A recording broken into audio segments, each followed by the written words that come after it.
네, 반갑습니다. 한 주 동안 평안하셨습니까?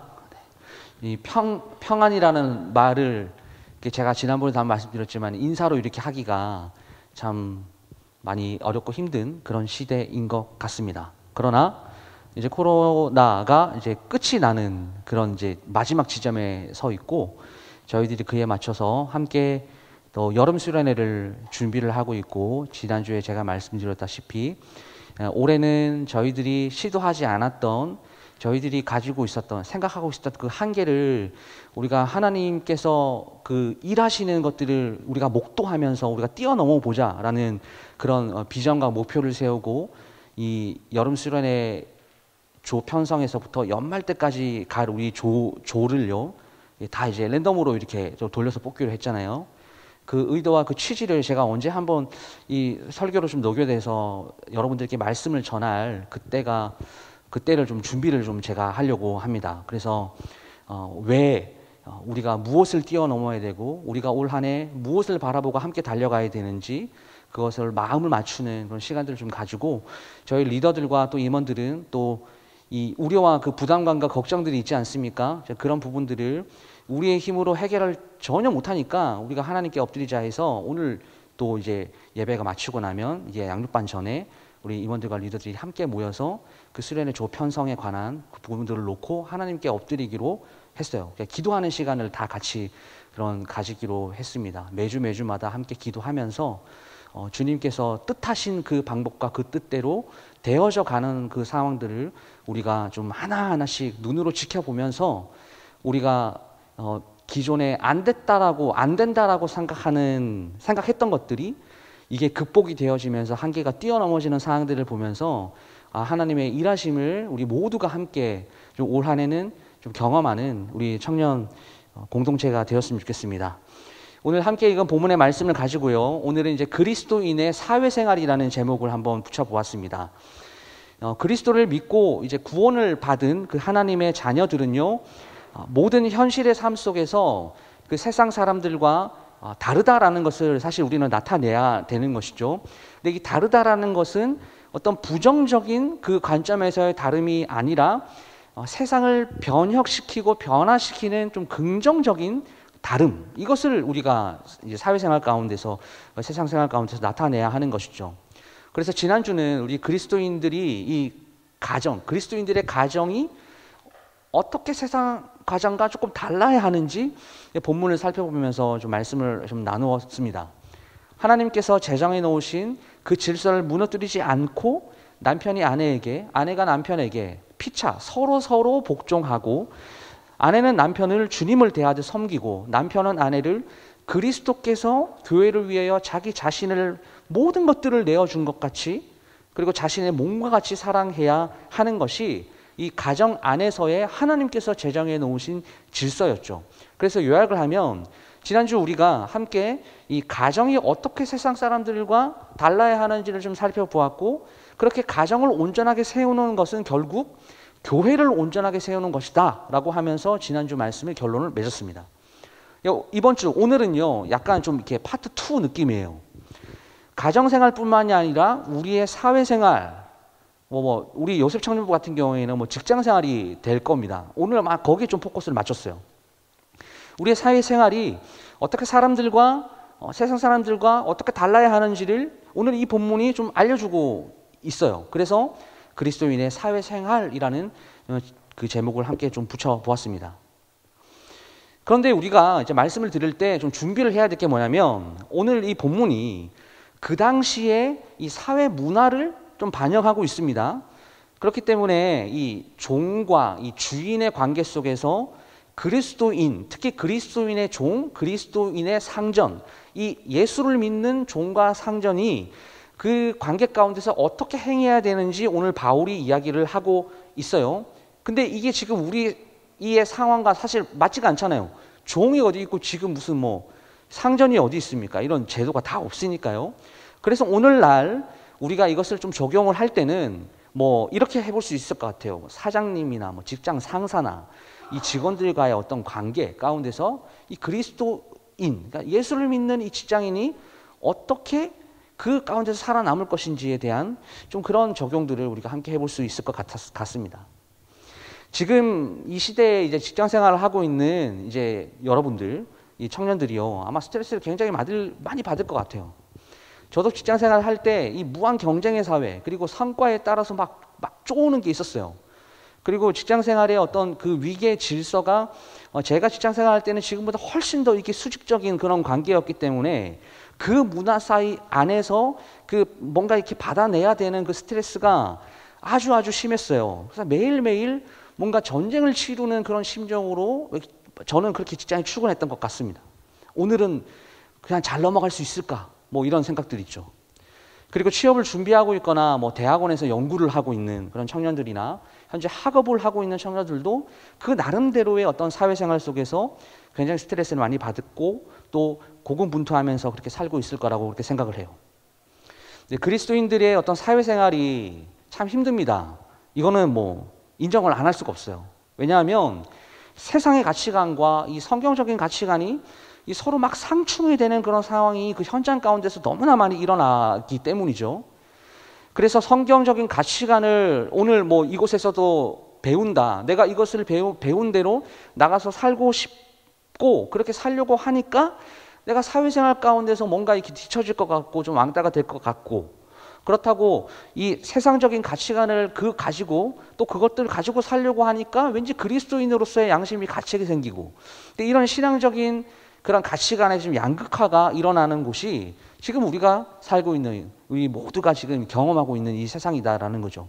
그래서 오늘은 이런 사회에서 이 그리스도인들이 어떻게 살아야 이 세상에서도 조금 그래도 인정을 받을 수 있고 무엇보다도 하나님께 인정을 받을 수 있을지, 이것을 세상에서 어떤 복음으로 뭔가 변혁을 시키는, 어떻게 우리가 참 그리스도인으로서 살아갈 수 있을지 오늘 이 본문이 가르쳐 주고 있다, 이렇게 생각을 할 수가 있습니다. 자, 오늘 본문 함께 다시 보겠습니다. 5절부터 다시 한번 볼게요. 종들아 두려워하고 떨며 성실한 마음으로 육체의 상전에게 순종하기를 그리스도께 하듯 하라. 그리고 6절, 눈가림만 하여 사람을 기쁘게 하는 자처럼 하지 말고 그리스도의 종들처럼 마음으로 하나님의 뜻을 행하고 기쁜 마음으로 섬기기를 주께 하듯 하고 사람들에게 하듯 하지 말라. 이는 각 사람이 무슨 선을 행하든지 종이나 자유인이냐 주께로부터 그대로 받은 줄을 알미라. 8절까지 읽었습니다. 본문을 보게 되면요, 주인들에 대한 어떤 종들의 바른 태도를 교훈하고 있다는 것을 이제 5절에서 8절까지 본문에서 이야기하고 있다는 것을 알 수 있겠죠. 이처럼 종들이 상전을 어떻게 섬겨야 하는지, 주인을 어떻게 섬겨야 하는지, 이렇게 여러분 상전에게 향해서 권면하는 말은요 딱 9절 하나로 끝나요. 그런데 종들에게 하는 권면이 이렇게 4구절이나 지금 쓰고 있단 말이죠. 이렇게 많은 지면들을 할애하고 해서 지금 이것들을 설명하고 있는 이유가 뭐겠습니까? 그 당시에 에베소 교회를 구성하고 있는 성도들 가운데서 대부분은 종의 신분을 가지고 있었다라는 것을 암시를 해주고 있는 거예요. 물론 이 디모데전서나 그리고 디도서 같은 그 신약의 좀 저기 구석에 있는 그 서신서 가운데서도 이 종들을 향한 권면이 이제 기록이 되어 있단 말이에요. 그런데 우리가 오늘 읽었던 이 에베소서가 그 다른 서신서와 다른 점이 있습니다. 그게 뭐냐면 이 에베소서에서는 상전들을 향한 권면과 동시에 종들을 향한 권면이 2개가 짬뽕으로 같이 나온다라는 거예요. 이게 오늘 이 에베소서 본문의 특징입니다. 본문을 통해서 우리가 알 수 있는 것, 바울이 살고 있던 당시의 주인과 노예가 어떠한 관계에 놓여져 있었는지를 우리가 알 수 있어요. 먼저 당시에 이 바울이 살았던 그 당시에 에베소 지역은요, 육체적으로 노동하는 것에 대해서 굉장히 경시하는 풍조가 있었어요. 그러니까 이게 어느 정도였냐면, 예를 들면 지금으로서는 상상도 못할 일인데 의사나 교사 그리고 가정의 재정 관리자 혹은 황제의 편지를 이렇게 대필하는, 대서해주는 사람이나 고소사건을 취급하는 사람조차도 이 당시에는 노예로 분류가 되었대요. 이게 진짜 사실입니다. 엄청나죠? 그래서 당시 계급 구조로 볼 때 귀족 계층보다 노예 계층이 훨씬 더 많았을 거예요. 뿐만 아닙니다.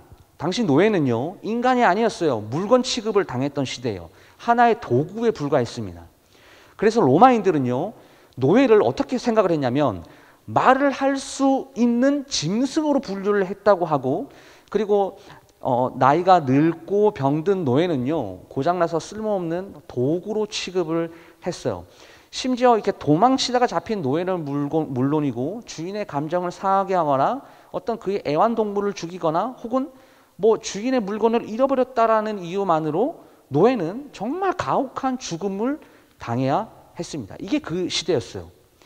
이렇게 너무나 암울하고 참 참혹한 이 혹독한 배경 가운데서 오늘 바울이 노예와 주인의 이 관계를 어떻게 풀어가고 있냐면 신앙적으로 성경적인 가치관으로 풀어가면서 이것을 교훈하고 있다라는 것이죠. 무엇이라고 권면하고 있습니까? 5절을 다시 보세요. 종들아 두려워하고 떨며 성실한 마음으로 육체의 상전에게 순종하기를 그리스도께 하듯 하라라고 말합니다. 두려워 떨며 성실한 마음으로 상전에게 순종하기를 그리스도께 하라라고 이렇게 말을 해요. 그러면 여기서 두려워 떨다라는 이것은 무슨 말이냐면 늘 실수하지 않으려고 좀 애를 쓰는 그런 모습을 말을 하고 있고, 그리고 성실한 마음으로, 이 말은 무슨 말이냐, 두 마음을 품지 말고 오직 한 마음으로 잘 섬기는 것, 이걸 말합니다. 바울은 노예들에게 이 현재 니네들이 지금 살고 있는 이 사회 속에서 이 사회의 구조를 뭔가 갱신하거나 투쟁하거나 그 신분의 해방을 위해서 뭐 지배층과 대립을 해서 투쟁하라라고 가르치고 있지 않죠? 어떻게 가르치고 있어요? 오히려 세상의 어떤 환경과 상황에 있든지 그저 그 환경 가운데서 너희들이 그리스도인으로서 올바른 삶을 살도록 권면하고 있어요. 바울이 왜 이렇게 살라고 권면하고 있습니까? 여기는 아주 중요한 성경적인 가치관이 있어요. 뭐냐?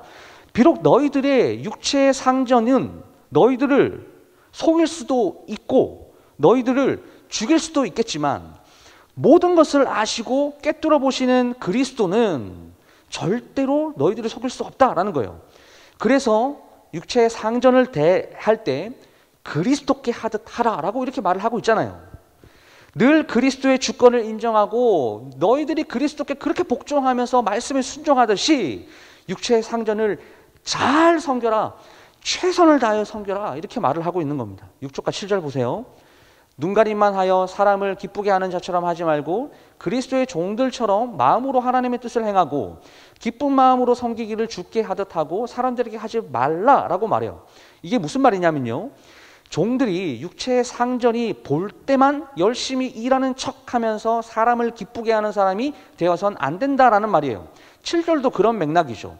사람의 마음에 들기 위해서 뭔가 위선적으로나 이게 마음은 아닌데 이렇게 충성하는 척하거나 혹은 강제로 그 일을 시킬 때까지 기다리는 것이 아니라 하나님의 사람의 마음의 중심을 보시는 하나님이시기 때문에 그 말씀을 기억하고 온전히 자원하는 마음으로 섬겨야 된다는 것을 오늘 말씀이 이야기하고 있어요.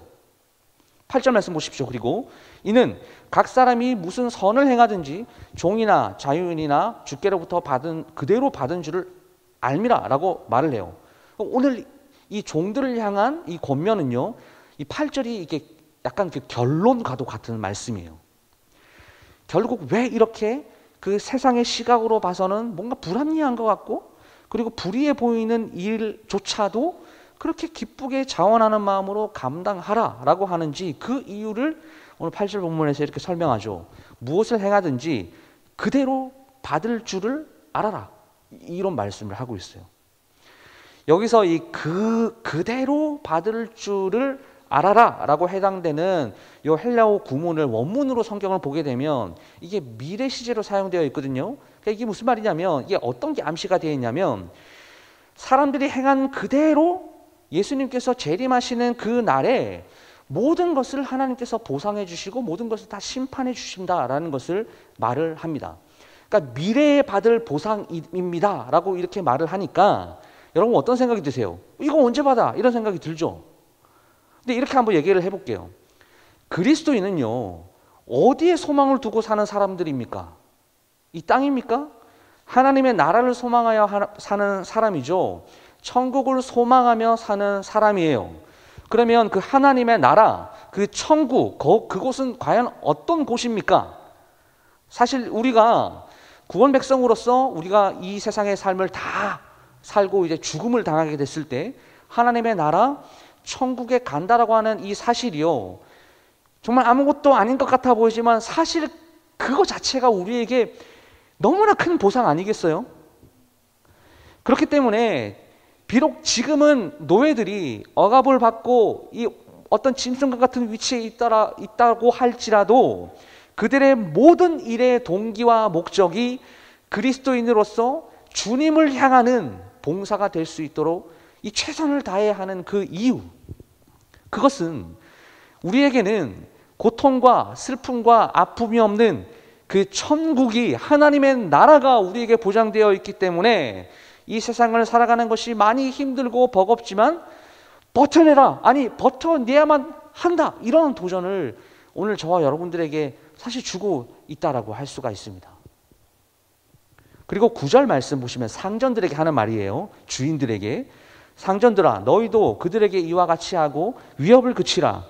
이는 그들과 너희의 상전이 하늘에 계시고 그에게는 사람을 외모로 취하는 일이 없는 줄 너희가 알미라. 마지막으로 사도 바울이 상전들이 노예에게 행해야 할 그 의무에 대해서 오늘 이야기를 합니다. 그러니까 사실 일방적인 게 아니에요.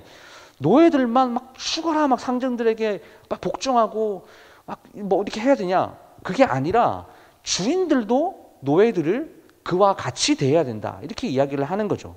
그러니까 지금의 시대를 보게 되면 고용자가 고용인을 어떻게 대해야 되는가, 뭐 이 정도 되겠는데 뭡니까? 자기 밑에 고용인이나 어떤 하인을 거느리고 있는 사람들에게도 노예와 마찬가지로 그 자신의 일에 대해서 이 성경적인 가치관, 신앙적인 차원에서 그 상전들도 동일하게 살아야 된다, 이런 원칙이 있다라고 가르치고 있어요. 그리고 주인된 사람들은요, 아랫사람들을 겁을 주거나 위협하거나 공갈하는 것을 그쳐라 라고 이렇게 명령을 하고 있어요. 그러면 상전들에게, 그 주인들에게 이러한 명령을 하고 있는 것은 과연 어떤 의미이겠습니까?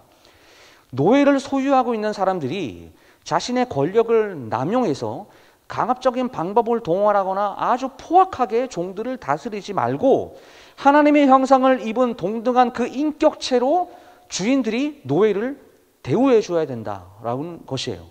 한마디로 뭐 요즘 용어로 치면 아랫사람들에게 갑질하지 말고 그 아랫사람들에게 그리스도의 사랑으로 정말 신사적이고 젠틀하게 그리스도인답게 대해주라, 뭐 이런 말이 되겠죠.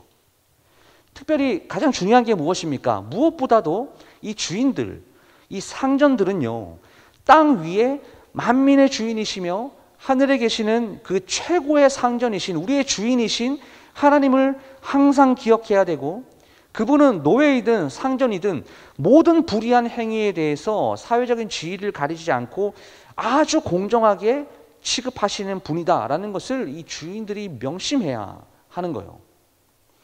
본문에 등장하는 이 상전에 대한 명령은요, 노예에게 주는 명령보다는 사실 상대적으로 좀 작죠.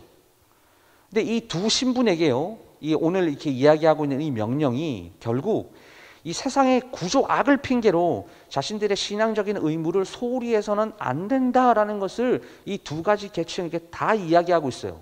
무슨 말이냐? 그리스도인이라면 어떠한 위치와 어떠한 상황에 있어서도 있다라고 할지라도 최선을 다해서 이 신앙적인 원칙을 지키면서 살아야 된다라는 것을 오늘 말씀을 통해서 저와 여러분들에게 이야기를 하고 있습니다. 말씀을 마무리하겠습니다. 우리가 살아가는 사회, 그리고 이 직장은요, 하루 중에서 가장 많은 시간을 보내는 우리의 삶의 현장이에요. 그렇죠? 우리가 사회를 구성하고 있는 한 일원으로서, 그리고 세상에 속하여 살아가는 한 그리스도인으로서 우리가 가져야 할 가장 중요한 그 신앙적인 가치관은요, 하나님께서 나를 이 사회의 선교사로 보내셨다라는 겁니다. 사실 오늘 함께 살펴본 본문은 그 당시의 사회상을 너무나 많이 반영하고 있기 때문에 지금 이 상황에 그대로 적용하게 되면 어쩌면 약간 문제점이 생길 것 같다라는 생각이 들어요.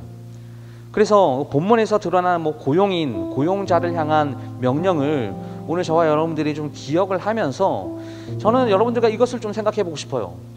이것을 우리 시대로 옮겨와서 이 사회생활과 이 직장생활을 이 말씀을 가지고 어떻게 적용을 하면서 살아가야 될 건지를 이것을 우리가 함께 고민하는 것으로 오늘 저 말씀을 마무리하고 싶습니다. 특별히 여러분들이 이제 웬만하면 어떤 고용되어서 일을 하는 어떤 노동자의 입장이 거의 대부분일 거 아니에요. 그래서 우리가 그 입장에서 한번 생각해 보자고요. 여러분, 그리스도인들에게요, 일이라는 것은 무엇일까요? 우리에게 일은요, 한 달에 한 번씩 꼬박꼬박 입금이 되니까 입금이 된 것만큼만 열심히 일을 해야지 라고 하는 이게 수동적인 노동이 아닙니다. 그리스도인 직업인들은요, 우선 앞서서도 말씀드렸지만 일터 사역자, 일터 선교사라는 직업의식이라는 것이 있어야 돼요. 그래서 자신이 그리스도인이다라는 것을 당당히 드러낼 수 있어야 되고, 그리고 그리스도인답게 성실하게 그리고 최선을 다해서 살아가면서 나의 일터 가운데 유익한 사람이 될 뿐만 아니라 말과 그리고 삶으로 이 총체적인 어떤 인격적으로 총체적으로 뭔가 복음을 전하는 사람들이 되어야 된다라는 것이죠. 우리가 사회생활을 하는 데 있어서 가장 중요하게 생각해야 될 것, 반드시 꼭 기억해야 하는 생각이 바로 이겁니다. 종교생활과 그리고 일상에서의 삶을 이원론적으로 딱 구분해 놓고 생각해서는 안 된다라는 거예요. 여러분, 우리의 신앙생활은요, 반드시 사회생활 속에서 어떠한 모양으로든지 우리의 신앙생활이 그 사회생활 가운데 나타나요. 이것을 꼭 기억하시길 바랍니다. 좀 더 풀어볼까요? 만약 우리 가운데 누군가가 교회에서는 온갖 거룩한 척하고 은혜 받은 척하고 이 가식의 가면을 쓰고 온갖 거짓과 위선으로 신앙생활하는 사람이 있다면 사회생활도 반드시 거짓과 위선으로 할 겁니다. 사람에게 기쁨을 주기 위한 그 목적으로 가면을 쓰고 할 거예요. 하지만 여러분, 신앙생활을 정말 진실되게, 그리고 척척 박사가 아니라 정말 예배를 통해서 은혜를 받고 회복을 경험하고 말씀을 통해서 하나님과의 그 사랑을 매 순간 경험하며 진실된 마음으로 공동체 지체들과 좋은 관계를 맺으면서 적극적으로 신앙생활을 하는 그런 지체들은요, 사회생활도 그렇게 최선을 다하여서 진실되게 할 거란 말이죠. 그렇기 때문에 그리스도인으로서의 이 거룩한 생활, 거짓을 행하지 않는 것, 코람데오의 삶, 뭔지 아시죠? 하나님이 내 앞에 계신다라는 이 생각, 하나님께서 내가 무엇을 하든지 어디에 계시든지 나를 주목하여 보시고 나를 지켜보고 계신다라는 이 생각, 무슨 일에든지 나를 이 땅에 보내신, 나를 이곳에 보내신 그 하나님의 뜻을 늘 기억하면서 최선을 다하여 나의 삶으로 믿지 않는 사람들에게 하나님의 복음을 전하는 그 일터 선교사로서의 삶이 지금 저와 여러분들에게 요구가 되는 그런 시대입니다. 세상은 지금도 그리스도인들에게요, 아무리 교회가 핍박을 받는다, 뭐 교회가 사람들에게 손가락질을 받는다, 그렇게 막 욕을 해도요, 지금도 그리스도인들에게 하나님을 믿는 사람으로서 걸맞는 행동을 요구하고 있죠. 지금도 여전히 이 기대치가 있어요. 예수 믿는 사람은 야, 우리랑 뭔가 다르구나, 이걸 보고 싶어 한다라는 거죠. 그리고 그런 다름을 나타내면서 사는 것, 그것이 하나님께서 우리에게 주신 이 일터에서의, 사회에서의 사명이다라는 사실을 우리가 좀 기억했으면 좋겠습니다. 그러므로 우리 그리스도인 이 직업인들에게 정말 필요한 의식, 가치관, 생각, 흩어진 교회, 우리 모두는 다 여기서 예배를 드리고 있지만 사실 흩어져서도 우리는 교회이다라는 그런 의식이 있어야 돼요. 사도행전 8장 4절 말씀에요, 그 흩어진 사람들이 두루 다니며 복음의 말씀을 전했답니다.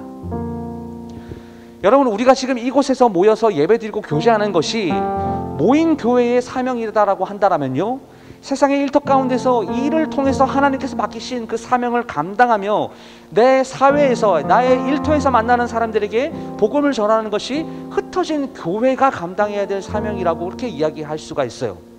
그렇기 때문에 여러분, 그리스도인 이 직업인들은요, 이 흩어진 교회라는 이 귀한 사명을 가지고 일터와 세상을, 일터와 교회와 뭐 세상을 구분시키지 말고 모든 나의 삶이 교회로서의 존재로서의 삶이다라는 것을 기억하고 정말 세상에서 고군분투하면서 살아야 됩니다. 여러분, 우리가 속한 모든 일터는요, 정말 일하는 현장이다라는 것을 분명히 인식하고 하나님의 청지자로서, 청지기로서의 사명을 우리가 정말 다 해야 돼요. 또한 일터 가운데서는요, 다양한 사람들이 모여 있잖아요. 그렇기 때문에 갈등이 어쩔 수 없이 생깁니다. 하나님의 사람이다라는 우리의 속성상 이 세상과 부딪힐 수밖에 없는 곳이다라는 것을 먼저 우리는 인정을 해야 돼요. 그리스도인으로서 세상을 살아갈 때는요, 반드시 갈등이라는 것이 존재해요. 근데 이때 우리가 이 영적인 싸움을 싸우는 군인의 자세를 가져야 하는데, 그게 어디 나오냐 하면 다음 주에 다룰 말씀에 나옵니다. 전신갑주를 입으라라는 이 말이에요. 그리고 아울러서 일터는요, 그리스도인들의 어떤 직업인들의 사역지다라는 사실을 늘 가져야 돼요. 이게 무슨 말입니까?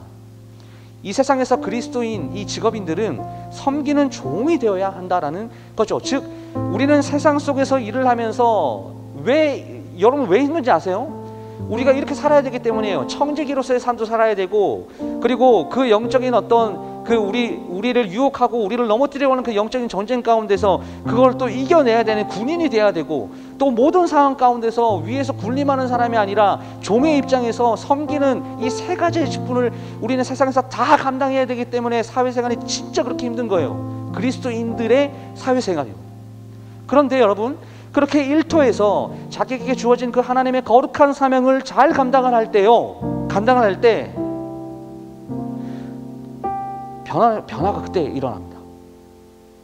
삶의 현장에서 그렇게 자그마한 어떤 그 변화들이요, 뭔가 큰 걸 기대하는 게 아니잖아요. 그렇죠? 그 자그마한 변화들이, 그 경험들이 쌓여서 언젠가는 본인이 어떤 사회생활이나 직장이나 일터 생활을 그만두게 될 경우에 그 작은 변화의 경험들이 쌓여서 스스로 자신의 그 일을 돌아보게 될 때나 자신의 삶을 스스로 평가할 때, 아, 하나님께서 나를 직장생활을 통해서, 사회생활을 통해서 이렇게 나를 변화시키셨구나, 이렇게 나에게 은혜를 주셨구나 라는 것을 직관적으로 딱 봐서 알 수 있는 날이 오게 될 것을 저는 믿습니다. 제가 그런 경험을 했기 때문이에요. 구체적으로 여기서 나누진 않겠지만, 어쨌든 우리 모두가 그리스도인으로서 그 사회생활을 주님께서 주시는 힘으로 살아내고, 그리고 하나님을 삶을 통하여 전하는 그, 기억하세요, 일터 선교사로서의 그 사명을 잘 감당하며 최선을 다하여 살아가는 모든 청년 공동체 지체들이 다 될 수 있기를 주님의 이름으로 축원합니다. 아멘. 우리 함께